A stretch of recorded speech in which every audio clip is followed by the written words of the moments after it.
اعوذ باللہ من الشیطان الرجیم بسم اللہ الرحمن الرحیم الطلاق مرتان فإمساكم بمعروف أو تسريح بإحسان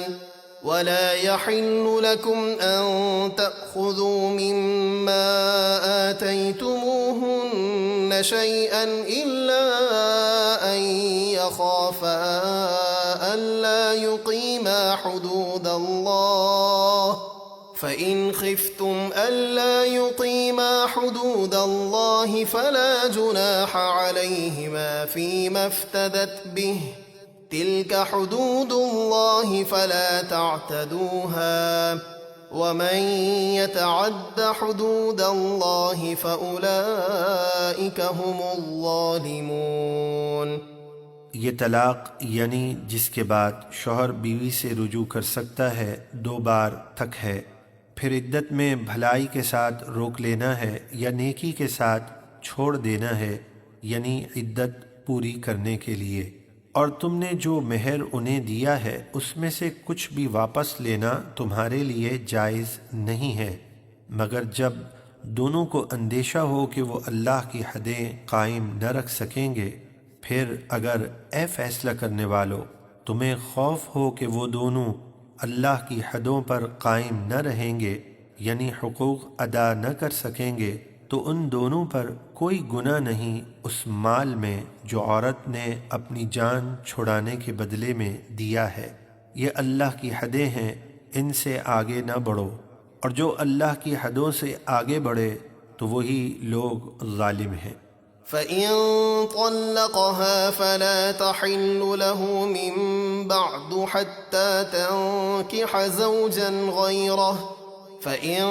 طَلَّقَهَا فَلَا جُنَاحَ عَلَيْهِمَا أَن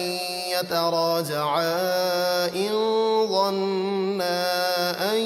يُقِيمَا حُدُودَ اللَّهِ وَتِلْكَ حُدُودُ اللَّهِ يُبَيِّنُهَا لِقَوْمٍ يَعْلَمُونَ۔ پھر اگر اس نے اپنی بیوی کو تیسری طلاق دے دی تو اب 3 طلاقوں کے بعد وہ عورت اس کے لیے حلال نہ ہوگی جب تک کہ اس کے علاوہ کسی اور مرد سے نکاح نہ کرے۔ پھر اگر وہ دوسرا شوہر قربت کے بعد اسے طلاق دے دے تو ان دونوں یعنی پہلے شوہر اور اس عورت پر کوئی گناہ نہیں کہ عدت کے بعد پھر آپس میں نکاح کر کے مل جائیں، اگر سمجھتے ہوں کہ اللہ کی حدیں قائم رکھ سکیں گے، اور یہ اللہ کی حدیں ہیں جنہیں وہ علم والوں کے لیے بیان فرماتا ہے۔ وَإِذَا طَلَّقْتُمُ النِّسَاءَ فَبَلَغْنَ أَجَلَهُنَّ فَأَمْسِكُوهُنَّ بِمَعْرُوفٍ أَوْ سَرِّحُوهُنَّ بِمَعْرُوفٍ وَلَا تُمْسِكُوهُنَّ ضِرَارًا لِتَعْتَدُوا وَمَن يَفْعَلْ ذَلِكَ فَقَدْ ظَلَمَ نَفْسَهُ وَلَا تَتَّخِذُوا آيَاتِ اللَّهِ هُزُوًا وَاذْكُرُوا نِعْمَةَ اللَّهِ عَلَيْكُمْ وَمَا أَنزَلَ عَلَيْكُمْ مِنَ الْكِتَابِ وَالْحِكْمَةِ يَعِظُكُمْ بِهِ وَاتَّقُوا اللَّهَ وَاعْلَمُوا أَنَّ اللَّهَ بِكُلِّ شَيْءٍ عَلِيمٌ۔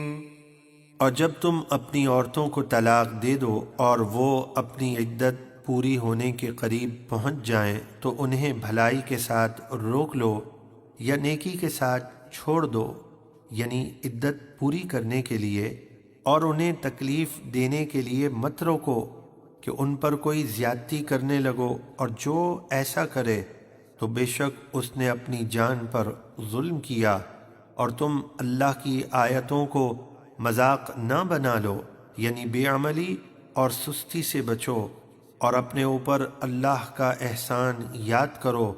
اور اس کتاب اور حکمت کو یاد کرو جو اس نے تم پر نازل کی تمہیں نصیحت دینے کو،